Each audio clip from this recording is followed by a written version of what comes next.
Hello and welcome to the DCG development update. We are here to present what we've been working on over the past 2 weeks. If you have any questions, please use the Q or question prefix and we will answer them in the Q&A session. So please stick around for that. Without further ado, let me find the sharing. All right, let's start. Let us start. Sam? Yeah, sure. Oh, yes, the overview. I didn't see it. So we mainly have been focusing on, getting 3.1 out, and heavily on iOS, right? So, for example, also like 3.1 stability. That's been something that we've focused a lot of time on. We did find some nasty things that we needed to fix, and we've been fixing them, and we found more that we're going to have to fix in the next upcoming 2 weeks. So basically, ZK proofs, not so much worked on because they pretty much we found issues and we decided to not work on that right now because we found other issues that we were also working on first. So Dash Evo tool, Lukasz basically found some issues in the ZK proofs, and he's been working on Dash Evo tool and the ZK proofs. Rust Dash Core was Kevin Borja. I did like a few PRs to Rust Dash Core as well. Platform Wallet was on Yvonne, but Yvonne also worked a lot on stability with me, Lukasz. Borja, it's not 100% stability, but he redid the way that we built for iOS, and he's going to talk about that, and it's actually really, really cool. So it makes the size of the project a lot smaller. Okay, let's go in. Oh, Sam's presentation. So from my side, one thing that you'll notice is that there were only 10 active days in the last 2 weeks, only and not 14 as usual. That is because I took a week off. So I was only really present at the very beginning and the last 2 days now. So yeah. I did a lot of at the early on. I did a lot of test coverage, expansion, a lot on platform. We got up to 80% test coverage there, so that's where I want to be for 3.1, and for the security audit that we're going to be doing. We've done multiple AI security audit loops, basically check everything. Oh, we fix everything. Check everything. We fix everything, until we basically, the AI says, no, it's great. Nothing more to be found. So, yeah, there was also some work on GroveDB boundaries. Well, this is part of the executive summary. I'll talk about GroveDB boundaries later. Um, ZK shielded transaction integration, Swift SDK advances, Rust Dash Core, FI expansion. So a lot, I mean, early on, it was very much platform and 3.1, and recently it's been very like iOS. So let's go on. You want to go through each slide? Yeah. I Okay. mean, not in detail, right? So this is basically my work distribution. These are all AI generated, obviously, but it kind of like says what I was working on. Test coverage expansion. This is all the stuff that I did on test coverage. Let's go on. Security audit response. Yeah, some issues with security audit.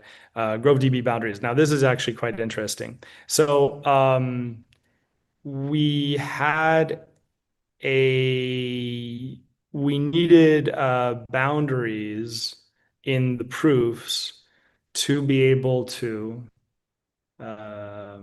efficiently, it made Blast Sync a lot more efficient, basically. So I found that Blast Sync was actually having some issues in 3.0. It works, but it's not as efficient as it's supposed to be, right? So as I had originally intended it to be. So how did GroveDB boundaries work? Um, Basically, this is from 2 weeks ago.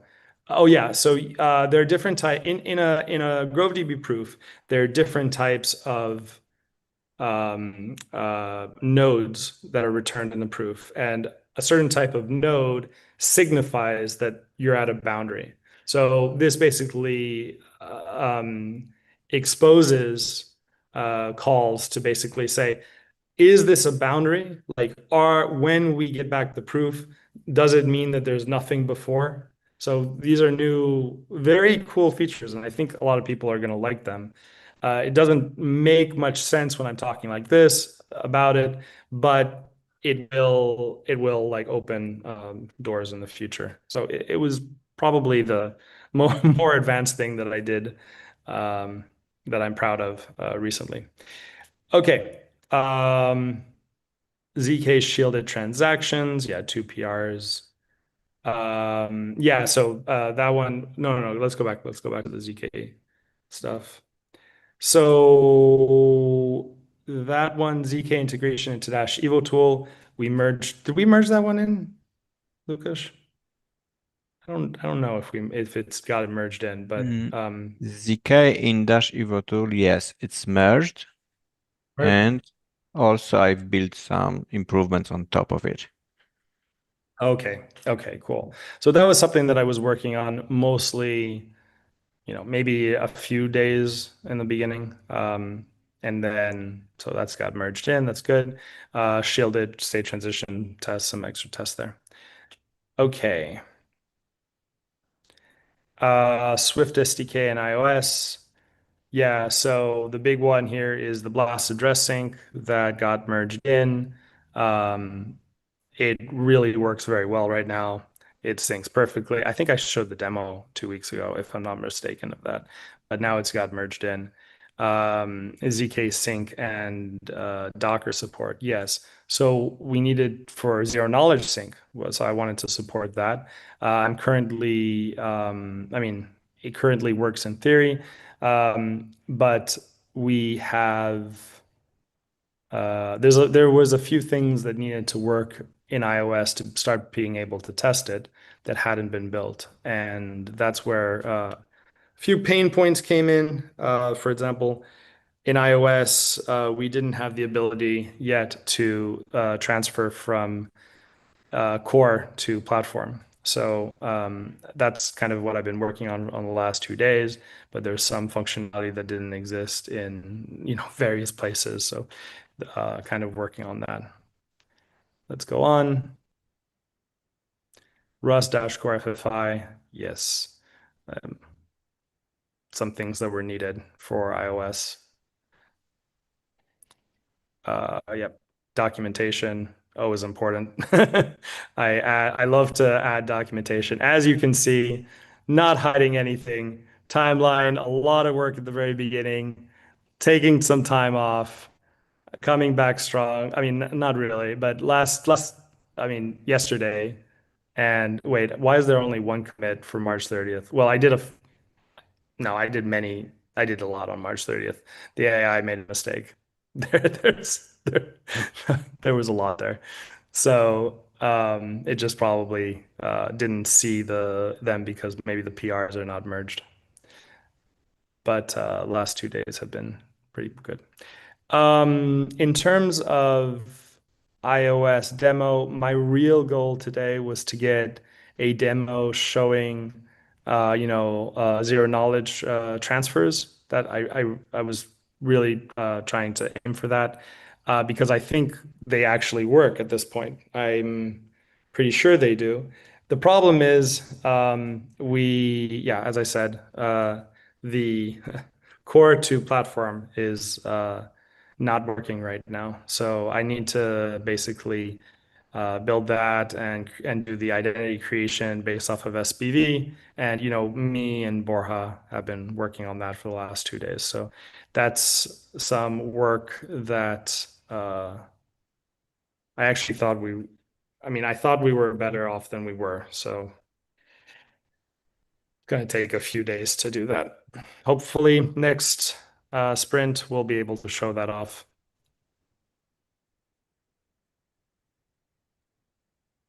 Okay, Thank Lukasz. you, Lukasz.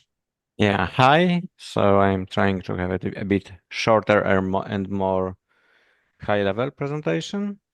I was focused on Dash Evo tool and just a few bullet points what was done. So as Sam already mentioned, we have merged the shielded transactions. So basically you have a separate account on your wallet right now where you can put some Dash that are in a shielded account. Then when you send from it to another shielded account, it has some privacy with the zero knowledge algorithm that Sam already presented, I think 1 month ago or so. So basically here we did many improvements, testing of what was already presented and like tuning. So still a few issues to fix both on backend, I mean on platform and in Dash Evo tool, but it's more or less working. And right now, hopefully we'll get to a stable point soon. When working on that, we also or I also did some cleanup of the wallet, and there is a send function that now supports all types of objects on one screen. You can just go there and select from which account to where, paste an address, or there is a drop down. If you start typing some letters, it will find your address there. Of course, you can also put a new address there that is not in your wallet. It will all work. It should auto detect type of the address and do the transfer in a correct way. So that's what's here. And one thing not yet visible is SPV mempool, which the Rust Dash core team delivered. It's also partially integrated in Dash Evo tool already. And a kind of experimental feature, I would call it, is MCP server and Dash Evo tool CLI. Basically, the architecture of Dash Evo tool is divided into frontend and backend, and it was very tempting to just wire that backend to my Cloud code and to some CLI tool so that it can send some funds directly from the agent. So you can just start agent, ask him for your wallet content, send funds between core addresses at this point. Also, you should be able to send funds to identity. It's still experimental status, but yeah, it seems to work, and I think that's a very cool feature to have. Like, you don't even need to understand what are these different functions or how to do something. You can just ask the agent, and it will figure it out for you and do the operation. And yeah, in future, we can also do stuff like create a data contract directly there, including knowledge and understanding of data contracts so that developers will be able to just develop for Dash platform in the agent, do everything, including deployment and testing from the agent, from the like Cloud code, because that's where we test it, but it should also work with other similar solutions. And that's it when it comes to this effort. And last part of tasks was that we were testing and improving how the cross-platform build works. We had some Windows issues with build process, so it's fixed.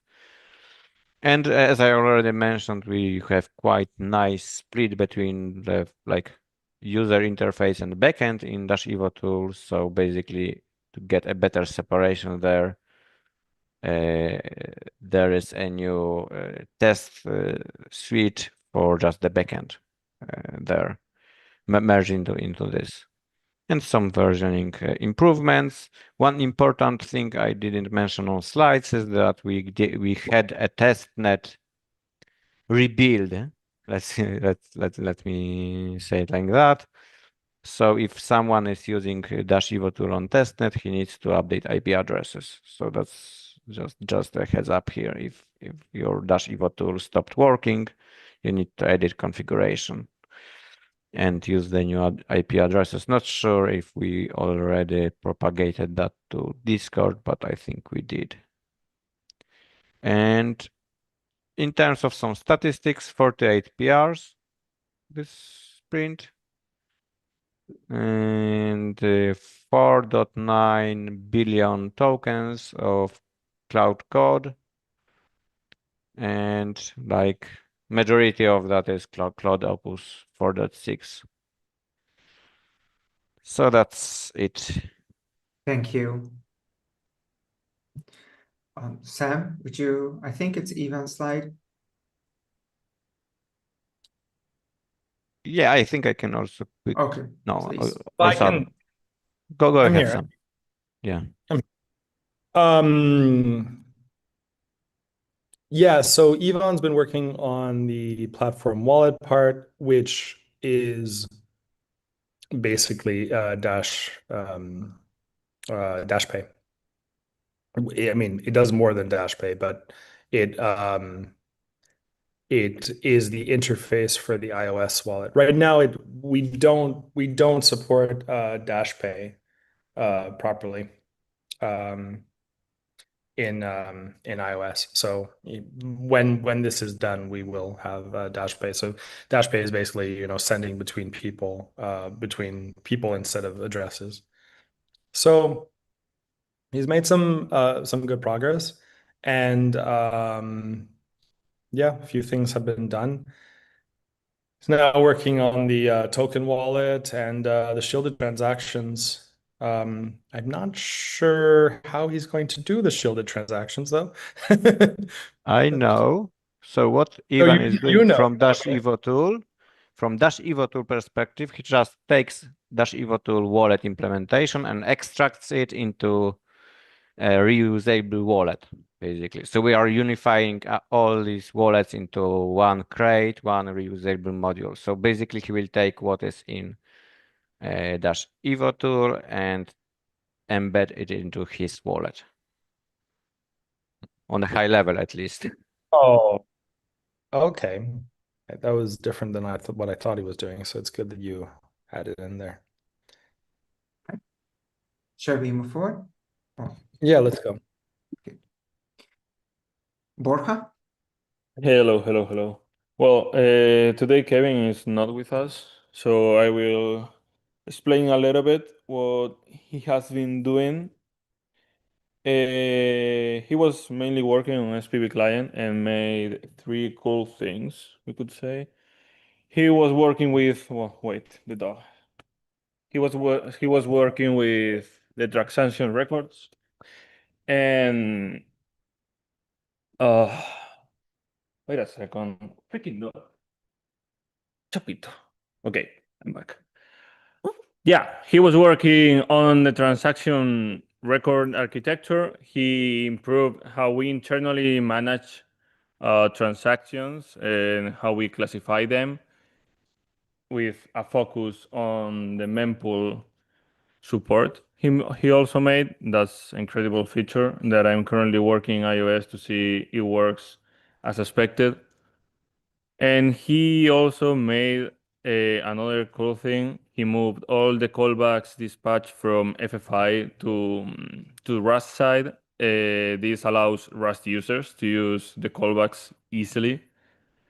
And as always, you move something from FFI to Rust, it also improves security and stability. So that's something huge that I really like. About CI, some few changes, gated, automated ready for review labeling, gated on code rabbit approval, improving a little bit how we manage PRs. And he made other fixes to improve CI speed, like removing some header verifications, well, some header generation, some stuff that is not needed in CI. Then about security, he made some small fixes, removing some edge cases like back with capacity against oversized network messages, avoiding trying to parse messages too long. Fixed filters manage initialization, replace abort with grateful shutdown, improve error propagation in channel monitors, and added code rabbit workflows automation, PR, title prefix enforcements, and more stuff related. So really cool. Especially Mempool, to be honest. They're really nice. And works out of the box, so yeah. Then next, what I've been working on. We had some issues in platform and some issues syncing iOS. I investigate them and fix them. Then mysteriously they got solved automatically. I don't really understand why, to be honest. I'm trying to keep an eye on that and trying to figure out what is going on and trying to fix if anything is failing in Rust Dashcore. If there is any new, you will know about it, but kind of mysterious right now. Then about Swift SDK, how we were building the library was a little messy, to be honest. It had a lot of symbols that shouldn't be there, making the library really huge. We also had some linking issues sometimes if you didn't have the right setup. And I basically solved everything. I rewrote the script from scratch and also had to spend like a couple of days trying to figure out how to play around with a Rust build pipeline to make Rust Dashcore headers available for the library users. So now everyone that uses our Rust Dashcore crates as a dependency can get those headers and use them for whatever they want. In this case, I'm using them to create the Swift SDK, avoiding cloning our own repo and cloning symbols and some weird behavior that was happening. So that's really cool. Had to do a little of investigation and made something that I didn't find any documentation about. So really cool. What else? Oh yeah, also updated Swift SDKs to use the latest Rust Dashcore version, adding the already mentioned mempool support that Kevin wrote, and implementing the necessary logic for the new events that are coming in. So that's also really cool, making progress. The next thing would be the transactions Sam is working on. And about Rust Dashcore, yeah, we already said I moved the header generation, making them available for all users, even for those that use our libraries as a dependency, and remove unused code and or no longer supported features. And yeah, bumped the Rust Dashcore version in platform, making everything follow the new, well, making everything adjust to the new changes. That would be it. Thank you. Before I cannot go back, but let's continue with mobile. All right, so I transitioned to the new format here as best I could. I'm going to go through the slides pretty quickly. You can all pause, rerun the video later and pause if you want. But this basically represents not only the mobile wallets, but I've been working on a Dash platform website, I guess is another way to refer to it, with the Dash website posted partially on platform. But this whole slide deck represents kind of everything. You can go on to the next slide. Yeah, I won't go through all the specific bullets. It's better illustrated in the next slides. But basically, it's 3 team members, as far as development is concerned. Yeah, you can go to the next one. That's fine. Myself, Ross, who is primarily our UI UX designer, but he's been contributing to iOS UI work. And then Hash obviously is our primary Android developer and lead on the mobile team.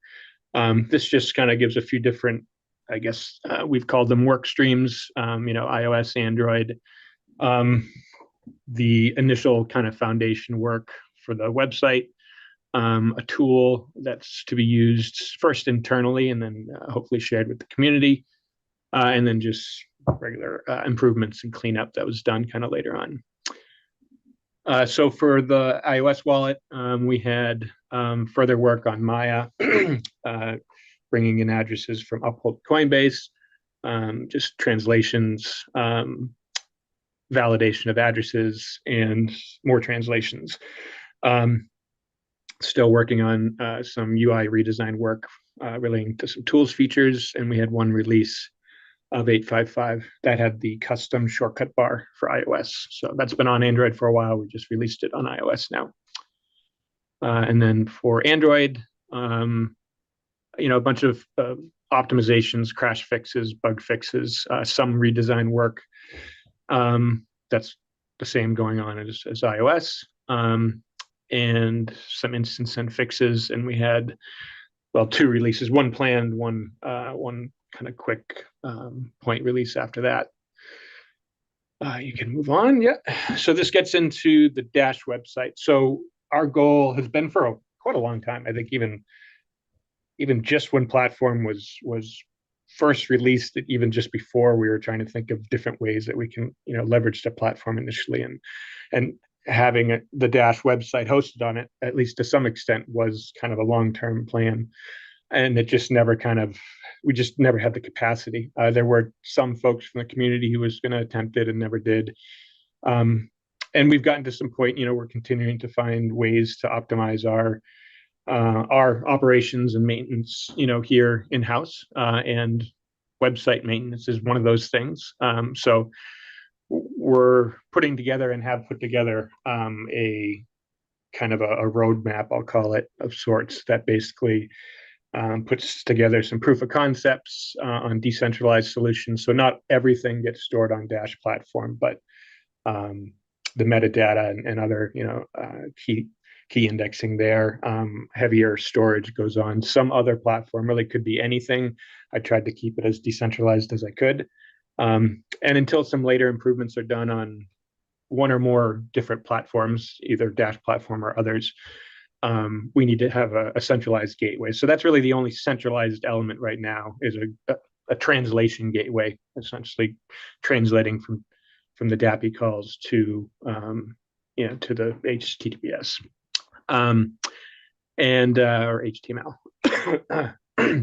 So the first step of that, I wanted to just kind of do a general market research and product research, and it does turn out that there are some gaps in the market with regards to kind of website deployment tools and hosting solutions from mostly from a decentralized standpoint, but even when you look at it from a cost perspective, also from that point of view. I won't show the full matrix there. I can share that maybe at a later point, but that was done to kind of do a sanity check and make sure that not only are we going to be able to optimize internally some processes with our website, but it's a viable product that can be used by the community, either the Dash community or beyond, with real actual benefits, cost and feature wise. So that was done, and then putting together just all the core libraries, kind of defining the architecture for the server, the gateway server, and then doing some proof of concept websites, very, very small, basic websites on a couple different decentralized storage platforms. I'm first looking at Arweave and Lightwave. And IPFS is a component of Lighthouse, not Lightwave. And those worked out well. So then I moved into the actual Dash.org migration. So I migrated the entire Dash.org website, just the English version to start. And there was a lot of kind of cleanup that was needed there, even after some other cleanup we did prior to this, where we removed the need for some plugins that we were using with WordPress. There was still a lot of WordPress remnants there that needed to be cleaned up. So most of that has all been cleaned up as well. Just making it a cleaner kind of implementation, still purely static, which, from a security standpoint, we wanted to maintain. So that was all done. You can move on to the next slide. And then ultimately, to be able to do this, not just myself or just other people that are capable of, AI and other kind of deployment kind of steps, making a tool that can be used by any kind of general user, really. They don't have to have a ton of technical expertise, certainly no website specific expertise like you'd need for WordPress or things like that. So the tool was the first thing. It's just a basic kind of 5-stage build workflow, which I'll show in a demo. It shows kind of a dashboard of different websites that have been created or that are being maintained. There's different elements to that build process. I won't get into all the technical bits there, but on the design decisions. But I did it was a fun exercise, I'll be frank, kind of working with AI and going back and forth as a product manager, being able to kind of just tell it what to do and immediately it does it. And I want to change something, even if I want to change an entire architecture part, it just does it. So it was really kind of fun going through a whole bunch of different changes, both big and small, as I went through that. Not like those pesky developers. No, I mean, I'm not making light of a human developer, but it was a great exercise. I mean, I've done it before in previous projects, but this was pretty cool. Yeah, you can move on to the next one. And then, like I said, just some improvements and cleanup. One of the improvements was a decentralized events page. Sam would probably, disown me if you looked at any kind of security here. There's no security really as part of this. It's just something to show how platform can be used in a very simple form to do like a little chat kind of feature. I shared a link to the actual website that I was using or that's been migrated. So you can go to that and take a look. I'll share my screen. And I've only done very minimal testing. Actually, I got to request my share here, Balash, I guess. But so hopefully it works. I did it on a few other machines and the chat worked fine. But the link that I put into the YouTube channel, sorry, I got to get my screen share settings somehow.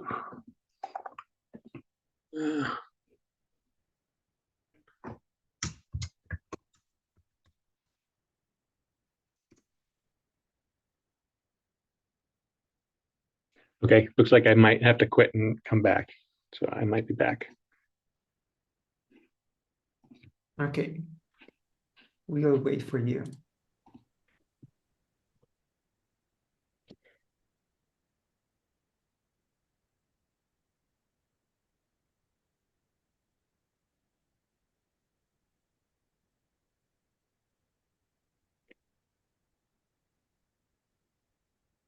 In the meantime, do we have any questions on anything from previous? Yeah. So is DET operating SPV working? DET operating SPV working? I would say no, not yet. But I we're would getting say close. prototype. Yeah, it depends on what you say is working. Okay. Is what I would answer there. Like, it's not ready to ship.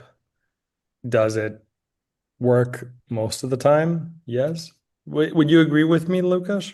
Yeah, I use it every day. Sometimes it breaks with some random issues, but we are working to find these issues and fix. Yeah. All Making right. progress. Back It's to just Brian. Oh, okay, okay. sorry. Yeah. Well, we'll Okay. finish this question. Yeah, it's just a little bit. I guess like been a little bit slower than expected, even with my time off.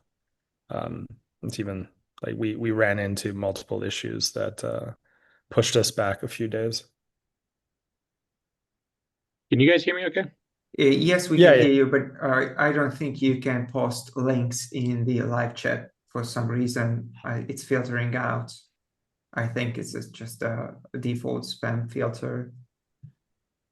No, I was We actually see your sorry. You see my screen at least, right? Yes. Okay. Yeah, Yeah, we see- I posted a link to this new little events page that I created on this dash.org migration, just the first kind of MVP of it. Yeah. Really, the only deficiency I found so far with the decentralized storage solutions, both of them I'm using, is there's a tiny bit of lag on the very first load of the homepage. This particular animation, actually, once it's loaded, it's fine. There's no major differences. I'm playing around with a lot of different resolutions at the moment, but other than that, and that's something actually I've already started talking to both of them, the teams at their places, and they're both very open and willing to collaborate on improvements on their side too. So aside from that, I mean, I see no blockers really doing a full transition here. That link I put in YouTube, it's just in the community and then events. It goes to kind of a little events page. We can, essentially activate or deactivate events via platform documents. I had a previous test event here, just a kind of a brand new one. And then I created a dedicated one here. So if you should be able to go to the link in the YouTube chat to get to that main page there, and then go to the DCG update, and you should be able So to type whatever you want. If you I cannot let, I mean, I don't know where to let the link out. It doesn't show up for others. You can see the link, but it doesn't show up for others. Oh, you don't see this link here? No.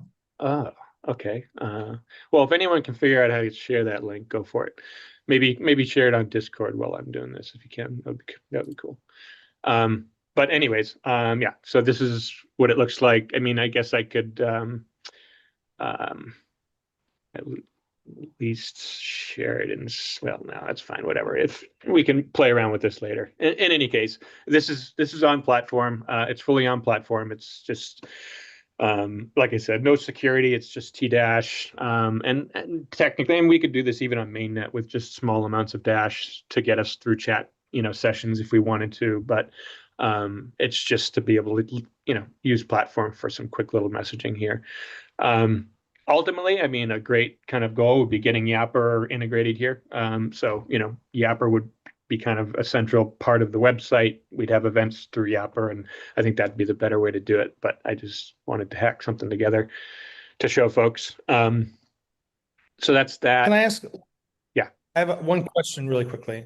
When you talked about storing data on Arweave or some places, was it like the first animation, like the first page, like animation files, or what was it exactly? What's being stored on the decentralized platform? Is that where you're asking? Yeah. So basically, pretty much all of the content except the metadata in index, indexes basically are on our Weave or Lighthouse. I mean, we can change that however we want. I mean, I just did kind of the most cost-effective approach to start out with, but we'll see in a minute kind of how I design the tool. The very basic MVP tool is going to be, it's very basic. It's just going to have one storage solution per website. The reality is, I think it makes a lot of sense to be able to have different storage solutions for different parts of a single website. So you can have heavy stuff on one storage solution, you could have, archived stuff that never changes on another, and then lightweight stuff on platform. But for now, everything is using just one decentralized storage platform, and then platform as the primary kind of indexing and metadata. And what about like the CSS and stuff like that? Is that just on the site? Like, yeah, I mean, everything. I can get an inventory of exactly what's on platform, but it really is the basic metadata that's on platform. no, I'm not. I'm just wondering, like, the CSS is just in GitHub, right? And then it's being deployed to the site. It's like you're not putting this like CSS in Arweave, are you? Or Filecoin or something like that? Like the Well, website. again, keep in mind right now, currently, I mean, if you're talking about, maybe I'm interpreting when you say CSS differently, but if you're talking about any kind of security specific things, No, I mean, no. yeah. Just like page layout. Yeah, that's everything in that respect would be on Arweave in Lightwave or Lighthouse. Oh, okay. Again, I mean, this is all, we can put whatever. It's early days. Yeah. I mean, we can, ultimately the goal is we'll put whatever page or content we want on whatever platform we want. This is just the first kind of version to get something working, basically. Got it. So I think you, in my opinion, you went too decentralized. I mean, there's a lot of redundancy. I mean, I want the whole thing to be. I'd like to have the gateway decentralized as well. There's a few ways that can be done, but again, we could talk about kind of a longer term roadmap later. So I'll get into the tool. I don't want to go too long with mine because I think there'll be better or more demos to do later. And true to form, some of this I put together last minute, so hopefully everything works the way I planned. So one of the first things I'll do, I mean, just kind of creating a website is pretty basic, right? I mean, it's gonna check, make sure you have enough credits to create it. It doesn't take a lot, but it does create a contract for each website, and then documents associated to each page and general details on there. I'll just call it test 2. And truth be told, it's only the second website I've created on the tool since I made it. I've been doing all maintenance stuff since then. So hopefully it works without issue. Okay. So yeah, so it comes up with a new status, which basically means, I mean, there's really nothing associated to it. And then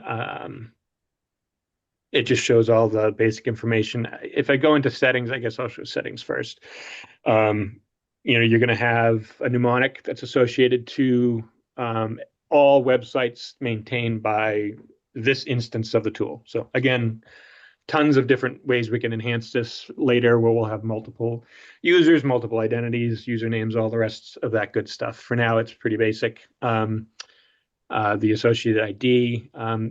Right now, I've got a test server that's hosting like I said, the gateway. I'll have a production server ultimately when we go to mainnet as well. So this is all just testnet stuff right now in test MVP. The working folder, so there's kind of really just a couple folders to keep in mind. So your working folder is essentially, where you're going to have all of the files related to the website in normal, you can say HTML format or whatever format, would be served up on a normal, website gateway. That gets uploaded to whatever storage solutions you're using. So those are always going to be kind of one for one in their various formats. And at least in my case, I'm, sharing all of that on a GitHub repo. It's private. It's all private right now. Ultimately, most of our website stuff will remain private, like it does right now, anyways. And we just share maintenance that we need to there. But the idea being, everybody, it will ultimately have GitHub related, infra features. Right now, it's all manual, but I just share the same directory that I'm using for GitHub. So whenever I do uploads here, I can do pushes to GitHub and share that with other people using the tool as well.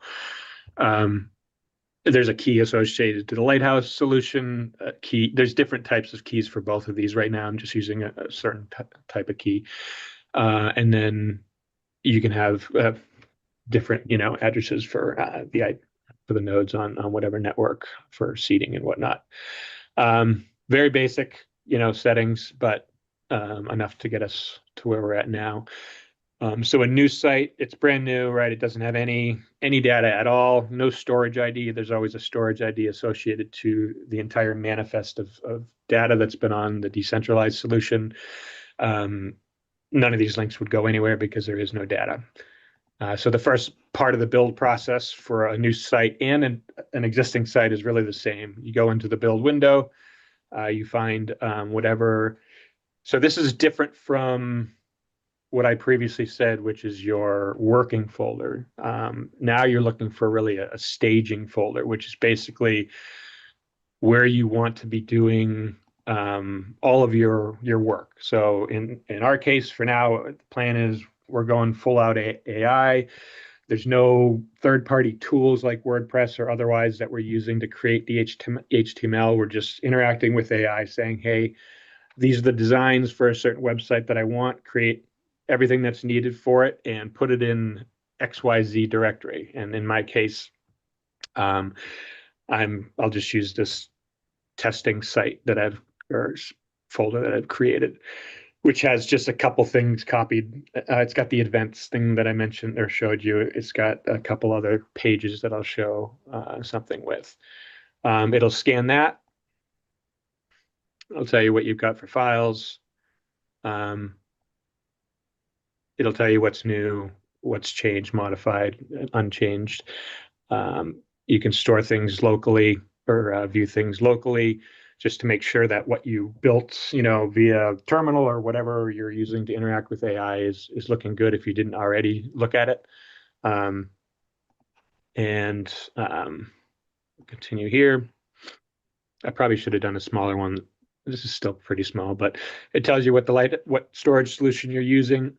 It will do some validations on large assets, missing references, things like that. Obviously, that'll be enhanced as we use the tool more. The first step is uploading to whatever that storage provider is. In our case, Lighthouse. So it says full upload. Right now, both Lighthouse and Arweave have either bugs or limitations on full uploads versus incremental uploads, but both are looking at making improvements and fixing those. So right now I'm just doing full uploads, which is why I'm not really doing this demo on the Dash website because it's a little bit bigger. And I haven't done it for this particular test one. Obviously it's new, but it shouldn't take too long, I don't think.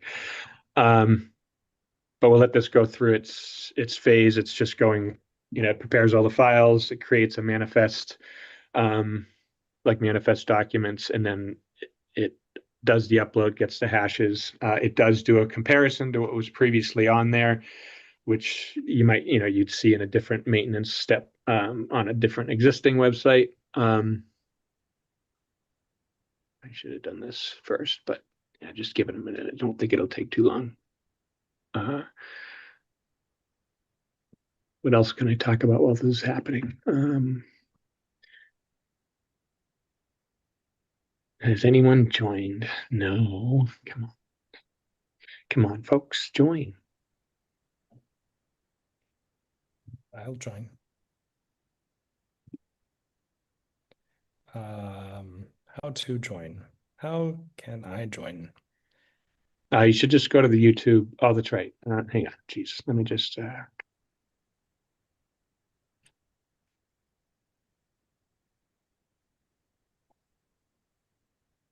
Can you try again sending the link, because I made you a moderator in the chat, so probably I might have done you it. would be able.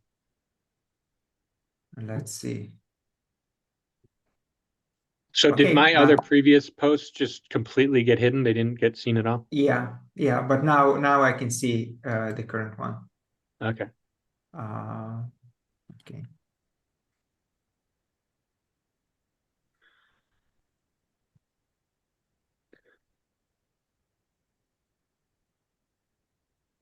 All right, and then you should be able to go into the, there we go. Hey, Pasta.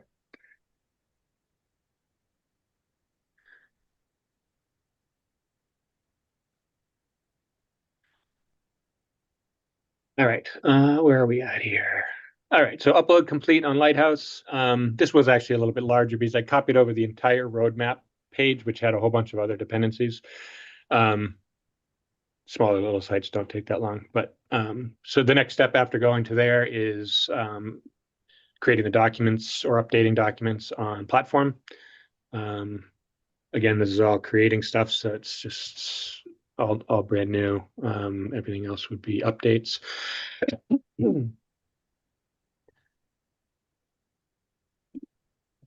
And then the first step of a new website is, like I said, configuring the gateway.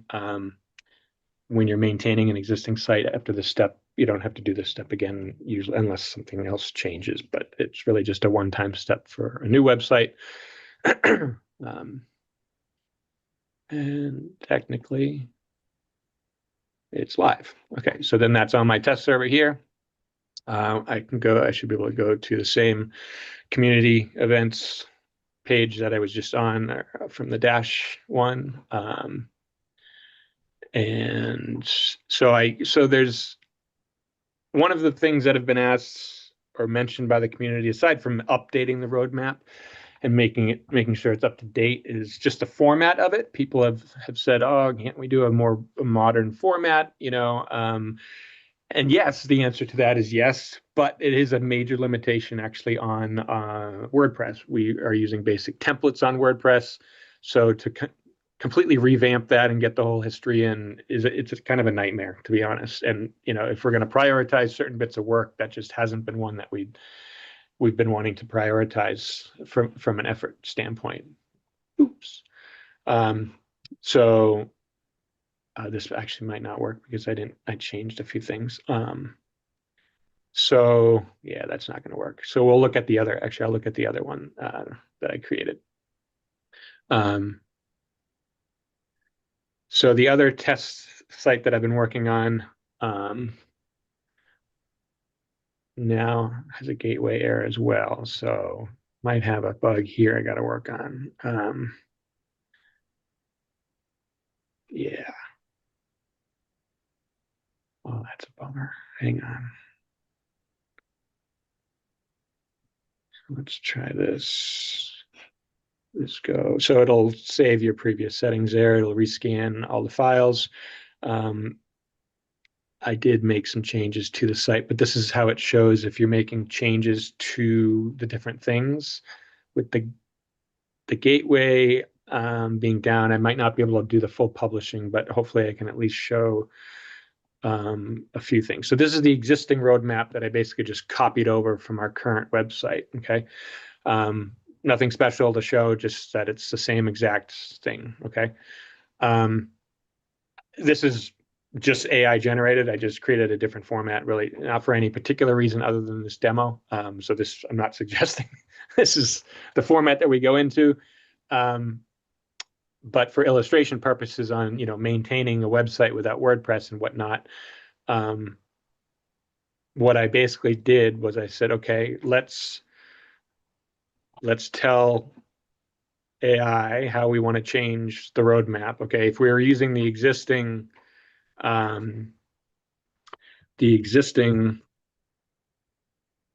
WordPress, we'd have to go into WordPress and do all that. This prompt should work because I already tested this, but we'll see. But basically, I'm just telling it, look, what I want to do is I want to take the last three elements from this new roadmap, and I want to put it into the old roadmap format. So just in plain text, that's what I'm telling it to do right now. So this is what any admin that's in any org would do, ours included, in some kind of terminal, or maybe ultimately it can be embedded here in the tool. But right now it's just, work with AI and create the files and modify them as you need to. And now what I'll do is I'll go out of here. I'll cancel out of here. I'll go back to the beginning of the process, the build process. And once it finishes what it needs to do, I will rescan it, and we should see the changes that go on. But that's the full workflow, essentially, is your scanning for files that you've already created via whatever tool you want. It doesn't have to be AI. Technically, you could still use a third-party tool if you want. And it's just going to take it and scan it and identify the pages and assets associated to it. And then you come to this stage to import it and scan it. Okay, I think that's done. So scans,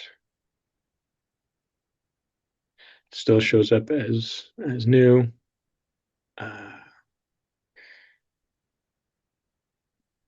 And they should be on there. So it's kind of messy because I didn't go into any other detail other than just put on what's on the the new website format to this format. But it threw it into here, this phase and phase as completed, just as you saw on the previous presentation, and then through the incompleted one here, based on the date. So it's true to form, all AI. It's doing everything for you. You don't need to have the third-party tools like WordPress. When you're working with very specific designs, I did go through an entire redesign of one of our older website pages with a Figma, AI-friendly Figma design. And it took a couple iterations to get it completely right. But over time, your agents will learn, and it'll get better and better as you go and make less mistakes. So all in all, for a brand new reformatted designed website, it didn't take very long at all to get it implemented. So and this chat feature, it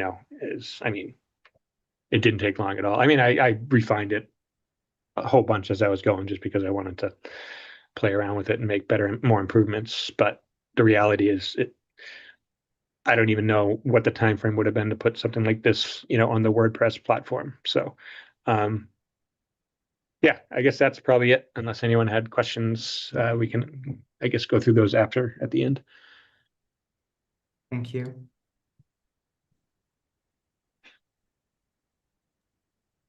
Let's continue with Right. Corti. Yeah, sounds good. So had to reduce the font size a little bit on the screen. There's a lot of stuff going on, so hopefully everything is readable. But a good chunk of PRs merged in the last period. A couple were related to kind of improving the UI, kind of modernizing a couple of things. We are kind of in the middle of a relatively large fuzzing project to improve code quality and reliability. And there are a couple of small issues that we found during fuzzing, and those have been merged in and fixed, which is always very nice. A lot of stuff that honestly, it was just a handful of things, but a couple of things where, if you throw out absolutely random data at stuff, you can find some undefined behavior or crashes sometimes. Nothing that would have been exploitable at all, but still good things to fix so that our fuzzing results are clean. And, that way, if we do have a fuzzing failure, we know that it's something maybe more serious. So a number of refactor PRs got merged in this last period, as well as a solid chunk of backport PRs got merged in this last period. I'm still working on improving and really improving Pasta Claw. We kind of built out a review system in this last sprint for it to automatically do code reviews on PRs. And so far, it seems like it is a very valuable addition and finds different things than other tools like CodeRabbit. And so it's nice to see. We're using that pretty on every PR on the core repo, as well as I believe it's running on the platform repo and Dash Evo tool and maybe a couple others to help find issues in PRs. So a number of things are in progress. Mostly more backports, some kind of test improvements. There are a couple of tests that are somewhat flaky in CI, and we're trying to figure out what is going on there and how exactly to resolve them. But some good progress there. And then quite a few things are in review and need to just have a couple more small fixes before they can get merged in, such as the big fuzzing work that I talked about earlier, as well as some more refactoring. So pretty solid period overall. But we can move on to the next slide here. And you can see the backport progress. Most work is happening on V24 and V25 and V26. But yeah, on the next slide here. And actually, I think that is it for us. So cool. Thank you very much. Let's move on to the questions. So starting at the beginning, we already answered one question about the DET. Is testnet with ZK able to be used with DET?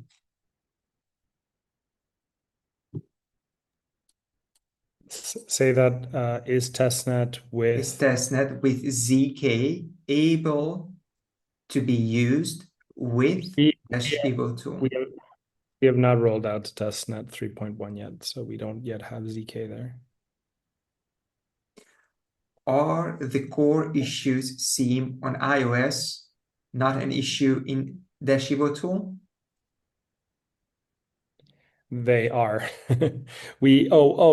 So they were. They just the Dash Evo tool already built it, right? Like I mean, it was built a long time ago in Dash Evo tool, and we just never built it in iOS. So I thought that it had. I guess it wasn't. So we have more work to do there.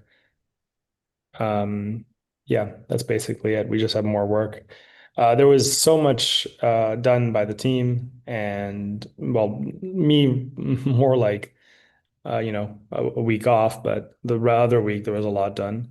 And it's just that there's a lot. There's a lot. It's the way I feel. I think a lot of team members feel that way right now. There's just a lot coming in at the same time, right? Because at the same, for people that don't really understand why that is, right? AI has gotten a lot better at finding issues that were previously hidden, right? So as we find more issues, we find more issues, and we find more issues, we have to clean them. We have to clean all these issues. So it makes our project really very, very, very sturdy. But it takes time. All right. That's it. I see no further questions. So thanks for your time, for your attention, for being with us and having a little chat. And see you in 2 weeks. Bye-bye.